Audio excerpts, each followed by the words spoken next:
सबसे पहले तो एक लंबी प्रतीक्षा के बाद में जो ये आज पुनीत कार्य होने जा रहा है, इसके लिए आप लोगों को बहुत बहुत शुभकामनाएं। और मुझे लगता है मुझे अपनी बात को यहीं से आरंभ करना चाहिए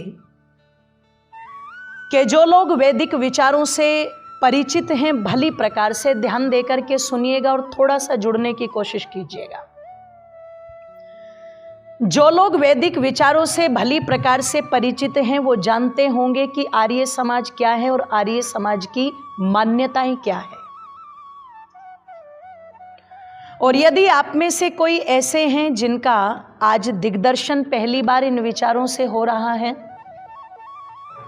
या इस प्रांगण में उनका प्रथम बार आगमन हुआ है, तो पहले तो श्रद्धा और सम्मान के साथ यहाँ पहुँचने पर मैं उनका स्वागत भी करती हूँ आर्य समाज घरोंडा की ओर से। और ये भी कहना चाहती हूँ कि हम सब एक ही परिवार के सदस्य हैं, यूँ कह लीजिए एक ही वृक्ष हैं, इसकी हम सब डालियाँ हैं। जो लोग कहते हैं कि विचारों का मतभेद है, तो ध्यान रखिएगा विचारों का भी कोई मतभेद नहीं है। एक शायर ने बड़ी सुंदर सी बात लिखी थी कि करीब आओगे तो हमको ठीक पाओगे, करीब आओगे तो हमको ठीक पाओगे, ये दूरियां तो यूं ही दूरियां बढ़ाती हैं जनाब। यदि हम इन विचारों के सिद्धांतों के नजदीक आकर के देखते तो शायद ये बात कभी सुनने को ना मिलती कि आर्य समाज राम और कृष्ण को नहीं मानता। ये आक्षेप लगाया गया और ये आक्षेप कोई आज से नहीं लगा। जिस समय महर्षि दयानंद समाज के अंदर प्रचार प्रसार करने के लिए निकले थे और ऋषि दयानंद ये अंतर बताने का प्रयास कर रहे थे कि जो इस संपूर्ण ब्रह्मांड का मालिक है, जो इस संपूर्ण सृष्टि का बनाने वाला है, क्या हमारी और आपकी इतनी औकात के हम उसको बना दें? जिस समय ऋषि दयानंद ये बताने में लगे हुए थे कि जिस परमात्मा का सूर्य संपूर्ण संसार को प्रकाशित कर रहा है, हम दीपक दिखा करके उस परमात्मा को प्रकाशित करें, ये हमारी विचारधारा के या हमारे अस्तित्व के बिल्कुल बाहर की बात है। जो परमात्मा सबका भरण पोषण करता है, ध्यान रखिएगा, जिस समय लॉकडाउन लगा तो आप लोगों को न्यूज़ चैनल पर कुछ ऐसी महिलाओं की तस्वीरें या वीडियो देखने को मिली होंगी जो कुत्तों को भोजन करा रही थी। करनाल के अंदर दयालपुरा की एक वीडियो आई थी सबसे पहले, तो उन महिलाओं को देख करके बड़ा अच्छा लग रहा था, है ना। मैं भी निकली थी बाहर रोटियां लेके, मैंने कहा अपने वालों को तो खिलाते हैं, पड़ोसियों वालों को भी देख लें। चलो, आपने भी किया होगा ये कार्य, आता है भाव मन में, आना भी चाहिए। ये बलिवैश्य देवी यज्ञ का एक भाग है। तो पता लगा उस समय उनको खिलाने की योजनाएं जिन माताओं ने बनाई वो धन्यवाद की पात्र है। पर चिंतन करना, लॉकडाउन के दौरान क्या किसी ने योजना बनाई चलो चींटियों को खिला करके आए? कह दीजिए एक बार जोर से, थी किसी के पास कोई प्री प्लानिंग? नहीं थी। हम और आप उनको भोजन नहीं दे रहे थे, पर ध्यान रखिएगा कोई तो था जो उनकी व्यवस्था कर रहा था बैठ के।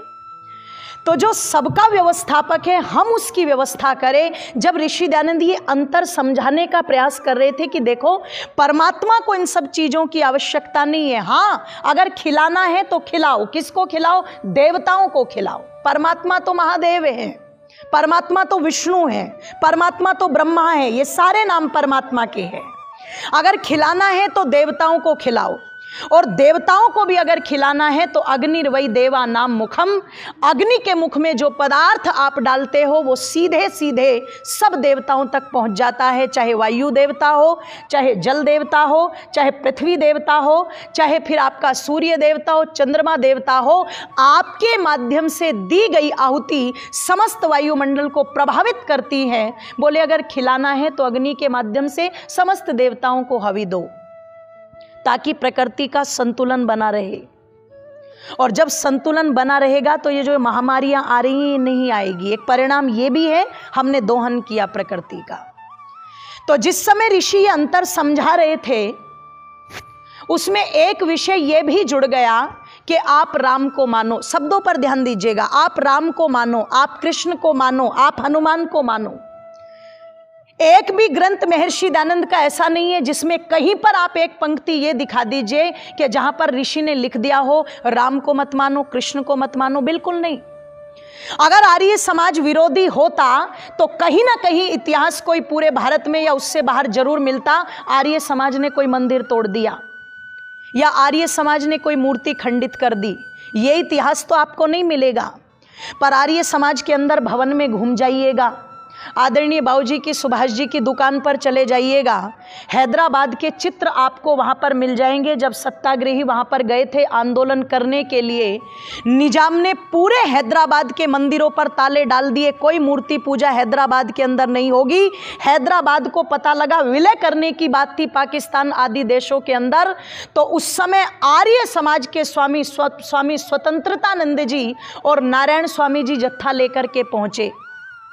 जो लोग बैल लेकर के खेतों में गए थे ना, अनपढ़ किसान, जब उन्हें भी पता लगा कि आर्य समाजी हैदराबाद जा रहे हैं, तो बैलों को पेड़ से बांध करके खेत से ही दौड़ पड़े, चप्पल पहन करके, पुराने कपड़े पहन करके, जाकर के जेलें भरी, गोलियां खाई, लाठी खाई, मरे, भूखे रहे, तड़फे, पर निजाम को घुटने टेकने पर मजबूर कर दिया कि मंदिरों के ताले खोलो, तोड़ो इन तालों को, क्यों पूजा पर रोक लगा रहे हो, क्यों घंटे घड़ियाल नहीं बजने दे रहे हो, क्यों आरती नहीं हो रहे हो।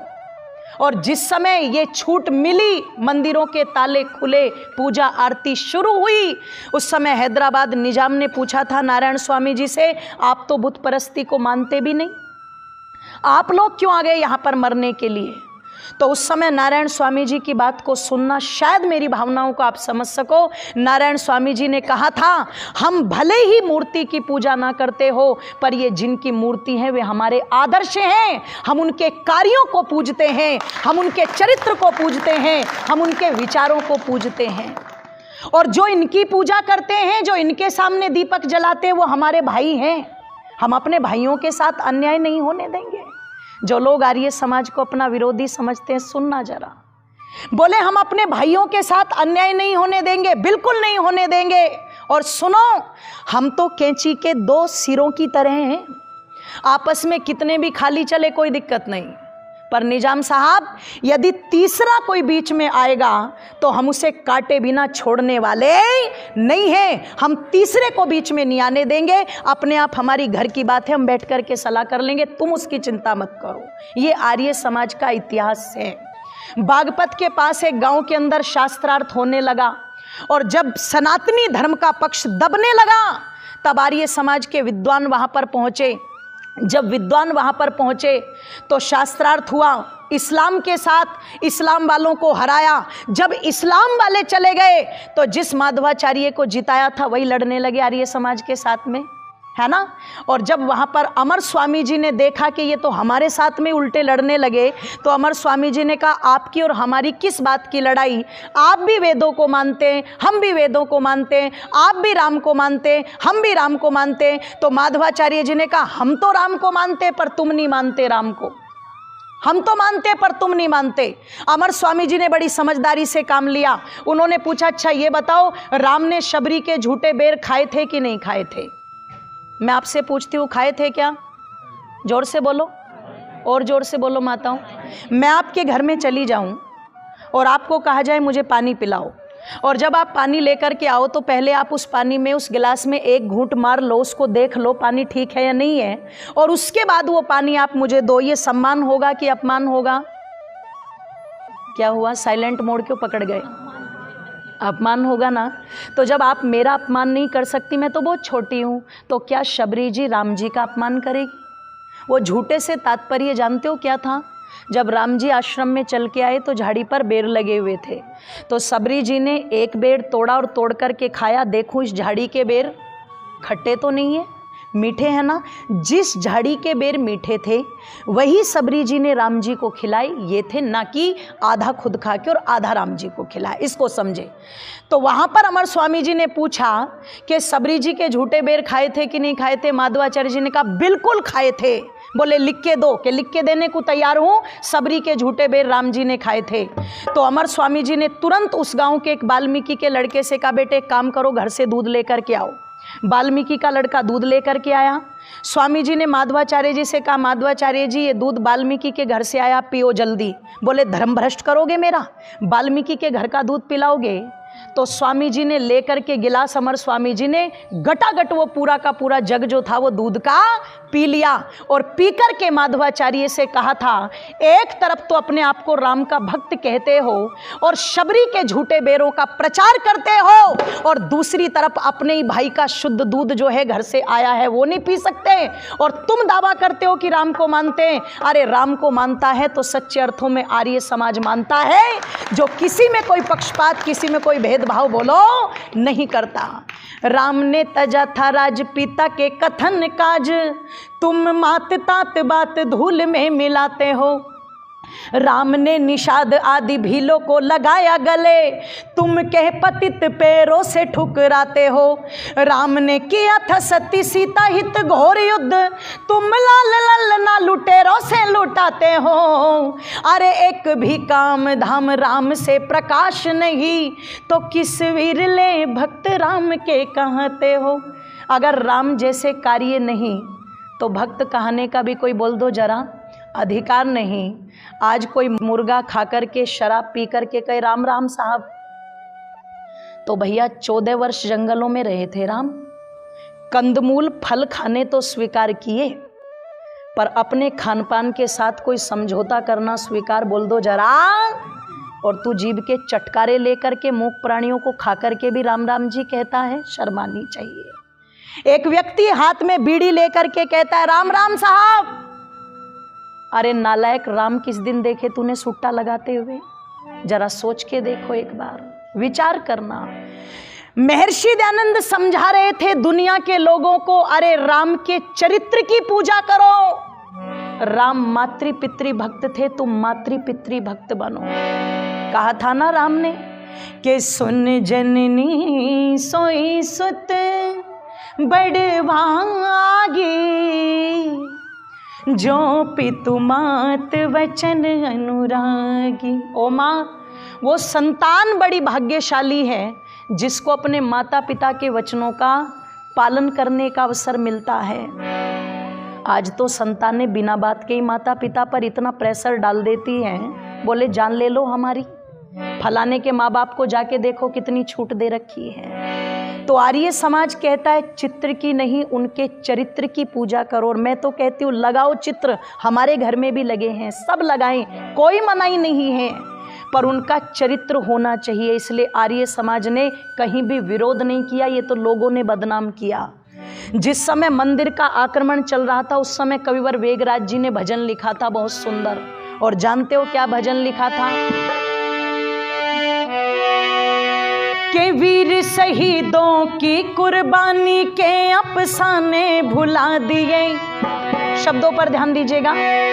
के वीर शहीदों की कुर्बानी के अफसाने भुला दिए, और भारत माँ के स्वप्न सुहाने सब मिट्टी में मिला दिए। आर्य संस्कृति और सभ्यता के दीप सुहाने बुझा दिए। अरे राम का मंदिर, अजी राम का मंदिर, ये राम का मंदिर बना न पाए, रम के मंदिर बना दिए। राम के मंदिर बना न पाए, रम के मंदिर बना दिए। राम के मंदिर बना न पाए, रम के मंदिर बना दिए। राम के मंदिर बना न पाए, रम के मंदिर बना। वीर शहीदों की कुर्बानी के अफसाने भुला दिए, भारत माँ के स्वप्न सुहाने सब मिट्टी में मिला दिए। आर्य संस्कृति और सभ्यता के दीप सुहाने बुझा दिए। राम के मंदिर बना न पाए, रम के मंदिर बना दिए। राम के मंदिर बना न पाए, रम के मंदिर बना दिए। राम के मंदिर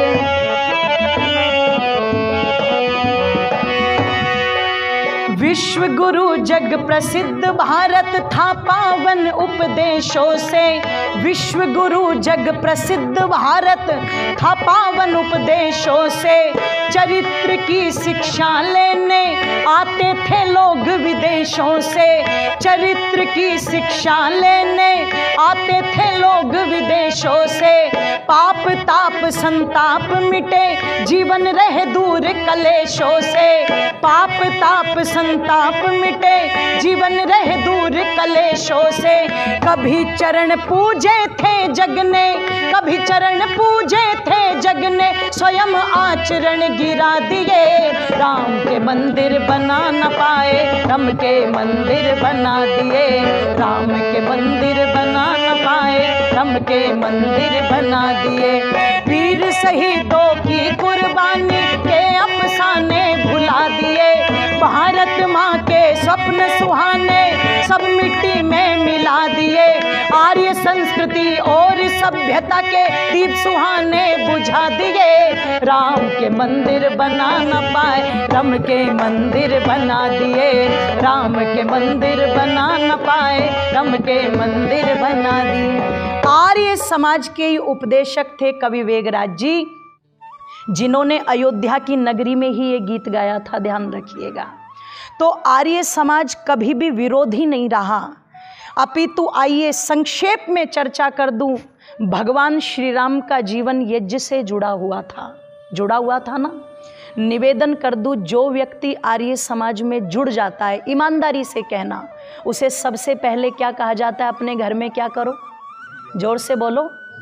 और आर्य समाज घरोंडा तो इसके लिए इतना संकल्पित है कि हमारे पुरोहित जी, हमारे मंत्री जी, हमारे प्रधान जी, हमारे समस्त पदाधिकारी गण दिन रात लगे रहते हैं घर घर तक यज्ञ को कैसे पहुंचाए।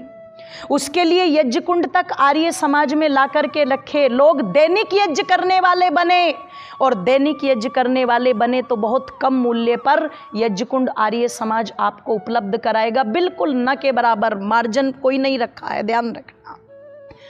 तो श्री राम के जीवन में यज्ञ था, आर्य समाज यज्ञ का प्रचार करता है। श्री राम यज्ञोपवीत को धारण करते थे, ध्यान रखना। आर्य समाज जब भी यज्ञ पर किसी को बैठाता है तो क्या कहता है? बोलो, यज्ञोपवीत पहनो। रक्षाबंधन था ना, इसका नाम है उपनयन संस्कार, ध्यान रखना। इसका श्रावणी उपाकर्म, क्षमा कीजिएगा, श्रावणी उपाकर्म। तो इस दिन यज्ञोपवीत बदला भी जाता था और पहनाया भी जाता था। तो आर्य समाज यज्ञोपवीत पहनाने की बात करता है। और कह दूं, हो सकता है मंदिर में तो एक बार शक्ल भी देखे और तुमसे पूछ भी ले, भैया बिरादरी कौन सी है? यज्ञोपवीत तो ले रहा है पर बिरादरी कौन सी है? पर धड़ल्ले से कहती हूँ, डंके की चोट पर कहती हूँ, आप आर्य समाज में आइए और एक बार आकर के कहिए कि मुझे यज्ञोपवीत लेना है। तुरंत आर्य समाज के पुरोहित आपको यज्ञोपवीत देंगे, बिना कोई आपसे प्रश्न किए। बस यही कहेंगे, मातृभक्त बनो, पितृभक्त बनो, ऋषि भक्त बनो, देव भक्त बनो। तो आर्य समाज यज्ञोपवीत का प्रचार करता है। मर्यादा पुरुषोत्तम श्री राम के जीवन में पितृयज्ञ था, माता पिता की भक्ति थी। और जिस समय महाराज दशरथ का देहावसान हुआ, ईमानदारी से मुझे बता देना, पढ़ा तो तुमने ना पढ़ा, पर टीवी पर तो रामायण अब की बार देख ही ली होगी। ईमानदारी से एक बार बताना, सारे के सारे किसने देखा रामायण में महाराज दशरथ की 13वीं हुई हो? देखा किसी ने? बोलो, हुई क्या कोई 13वीं? क्योंकि 13वीं यहाँ पर थी ही नहीं, ध्यान रखिएगा। भरत ने यज्ञ किया और यज्ञ करने के पश्चात तुरंत निर्णय लिया चित्रकूट की ओर जाने का। आर्य समाज कहता है पितृयज्ञ मरने के बाद नहीं होता, पितृयज्ञ तो जीते जी होता है। जो राम भी मानते थे, भरत भी मानते थे, तो हमें भी जीते जी माता पिता की सेवा बोल दो जरा करनी चाहिए।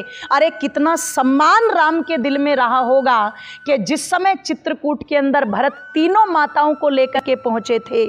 आज अगर हमारे हक में कोई जरा सा हमारा घर का भी बुरा कर देना तो हम बोलना छोड़ देते हैं, माँ से बोलना छोड़ देते हैं, पिताजी से बोलना छोड़ देते हैं। और बड़ों की बात तो छोड़ दो, ये छोटे छोटे अठन्नी चवन्नी जैसे बच्चे बैठे हुए ना, ये भी तुरंत मुंह घुमा करके पड़ जाते, मेंढक की तरह रूस करके, मैं नहीं बोलूंगा, कमरे का दरवाजा खटाक से बंद करेंगे, मैं नहीं खोलूंगा, है ना। चिंतन करना। पर जिस कैकई ने श्री राम को वन भिजवाया, चित्रकूट के अंदर जब तीनों की तीनों माताओं को सामने देखा तो माँ कौशल्या के पैर पहले नहीं छुए राम ने, सुमित्रा के पैर पहले नहीं छुए राम ने। वो लोगों सबसे पहले पैर अगर छुए थे तो किसको छुए थे बोलो? कैकेयी के छुए थे। और जानते हो गले लगा करके क्या कहा था? माँ अभी तो थोड़ा ही समय मुझे हुआ है अयोध्या से आए और मेरे वियोग में तुम इतनी कमजोर हो गई, 14 वर्षों का समय कैसे काटोगी? कैकेयी के मुख से कोई वचन नहीं निकला था। तो चिंतन कीजिएगा, जो राम इतने समर्पित अपने बड़ों के प्रति रहे हो, आज की पीढ़ी को शिक्षा लेनी चाहिए। आज की पीढ़ी के आदर्श हैं राम, रोल मॉडल हैं राम, ध्यान रखिएगा यदि माने तो। पर आज की पीढ़ी किनको अपना आदर्श मानती है? उनको मानती है जिनके पास चरित्र नाम की, विचार नाम की कोई चीज नहीं है। अरे आदर्श मानना है तो इनको मानो, जिनके जीवन में क्या आदर्श था कि पत्नी सीता से स्पष्ट कह दिया था, सीते हमारे यहाँ राजाओं के अंदर कई कई विवाह करने की परंपरा है, पर आज ये राम तुम्हें वचन देता है कि राम के हृदय आसन पर अगर पत्नी के रूप में कोई विराजमान होगी तो वो जनक दुलारी सीता होगी। सीता को छोड़कर के संसार की जितनी भी स्त्रियां हैं, मातृवत परदारेषु पर दरवेशु लोष्टवत, आयु में बड़ी हैं तो माँ के समान, बराबर की है तो बहन के समान, और छोटी हैं तो बोल दो जरा बेटी के समान। चिंतन कीजिएगा, अगर आज के पुरुष श्री राम की इसी बात को अपने जीवन में उतार ले तो जो व्यभिचार की घटनाएं सुनने को मिलती हैं, क्या वो होंगे बोलो? नहीं होंगे। ध्यान रखना, वो हो इसीलिए रहे हैं, हम राम को तो मानते हैं पर राम की नहीं मानते, हम कृष्ण को तो मानते हैं पर कृष्ण की बोल दो जरा नहीं मानते। अरे एक एक पन्ना पढ़ करके दो, देखो रामायण का। रामायण कोई लाल कपड़े में लपेट करके रखे जाने वाला ग्रंथ है क्या? लोग कहते हैं शादी है, मकान बनाया, अखंड पाठ करवा लो जी। सारे घर के कामों में लगे हुए, डीजे बज रहा है, ये नाच रहे हैं, और पंडित जी को बैठा दिया एक कोने में जैसे तिहाड़ की सजा दे रखी हो, बोले तुम पढ़ते रहो, बस तुम्हारा पुण्य हमें मिल जाए, तुम पढ़ते रहो। वो बेचारे लगे हुए पानी पी पी के, है ना, मंगल भवन मंगल हारी द्रौ सुदशरथ अजर विहारी, एक सांस में लगा हुआ है। क्यों? उसे भी दक्षिणा दिख रही है अपनी, है ना। तो मैं निवेदन आप लोगों के मध्य में कर दूं, बोले पंडित जी बोलेंगे और लाभ हमें होगा। रे भैया, अगर भूख तुम्हें लगी है तो खाना भी तुम्हें ही खाना पड़ेगा ना। पंडित जी के खाने से तुम्हारा पेट भरने वाला बोलो? तो रामायण लाल कपड़े में लपेट करके रखे जाने वाला ग्रंथ नहीं है। रामायण तो परिवार के अंदर प्रतिदिन पढ़े जाने वाला ग्रंथ है, जिसको पढ़ना चाहिए और विचार करना चाहिए। इतनी उत्तम शिक्षा मेरी माताओं के लिए भरी पड़ी है। एक प्रसंग आता है जिस समय दशरथ जी, कहते हैं जिस समय जनक जी भरत जी को लेकर के चित्रकूट से वापस आ गए तो कुछ देर अयोध्या में रुके, और वहाँ पर पढ़ना कभी महर्षि वाल्मीकि के शब्दों में उस संवाद को, जो सीता जी की माता जी थी ना सुनैना, उसने तीनों बेटियों को अपने पास में बुलाया, और तीनों बेटियों को पास में बुला के जानती हो क्या कहा था? कौन सी बेटियां? उर्मिला, है ना, और दो उनकी देवरानी की बेटी थी। कौन सी थी? श्रुति कीर्ति और मांडवी। जब उनको पास में बुलाया तो पास में बुला करके यही बात कही, अब ये समझ लेना 14 वर्ष तक तुम्हारे लिए मिथिलापुरी के दरवाजे बंद है। ध्यान से सुनना घरोंडा की माताओं, यहाँ तो लड़की को ससुराल में जरा सी भी दिक्कत आ जाए तो माँ पता है फ़ोन पर क्या कहती है? जल्दी आ जा, तेरे भाई को भेज रही हूँ, आग लगा देने के काम में, घर में आग लगा देने के, कोई दिक्कत नहीं है, तू हमें क्या ठेका उठा रखा है हमने इनका, इसलिए भेजा था तुझे वहाँ पे। इतनी बात बताएगी। पर शिक्षा लेना वो क्या कहती है? 14 वर्ष तक मिथिलापुरी के दरवाजे तुम्हारे लिए बंद हैं।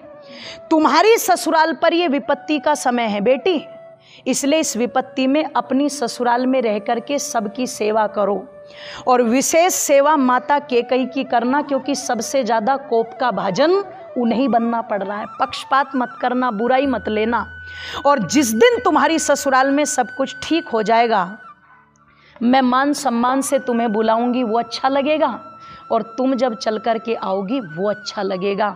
अगर ये शिक्षा आज की बहुएं और बहुओं की माताएं धारण कर ले तो ये जो घर में रामायण की जगह महाभारत हो रहे हैं ना जगह जगह, ये होने वाले बोलो नहीं है। एक एक पात्र, भाई के प्रेम को उठा लीजिए आप, है ना। आज लट बजाने की बात भाई करता है, डंडे बजाने की बात भाई करता है, उस समय सर पर चप्पल और खड़ाऊ उठाने की बात भाई करता है। एक एक पक्ष मर्यादा पुरुषोत्तम श्री राम के जीवन का ऐसा है जो हमारे जीवन को वास्तव में स्वर्ग बनाने वाला है। पर समस्या बस यही रही, मंदिर तक सीमित रहे, मूर्ति तक सीमित रहे, चरित्र को अपने अंदर घुसने का अवसर नहीं दिया। आर्य समाज इसी बात के लिए लड़ता रहा, चरित्र की पूजा करो, चरित्र को अपनाओ। और चरित्र का कितना बड़ा महत्व है ये आज आर्य समाज घरोंडा ने इतिहास बना दिया कि और कहीं यज्ञ हो या ना हो, पर अयोध्या के अंदर जो नींव रखी जा रही है उसकी प्रसन्नता आर्य समाज घरोंडा व्यक्त कर रहा है, जिसका प्रमाण है कि आप सभी ने बैठ कर के ये यज्ञ यहाँ पर किया, खुशी के साथ में किया। और आओ जरा मेरे साथ में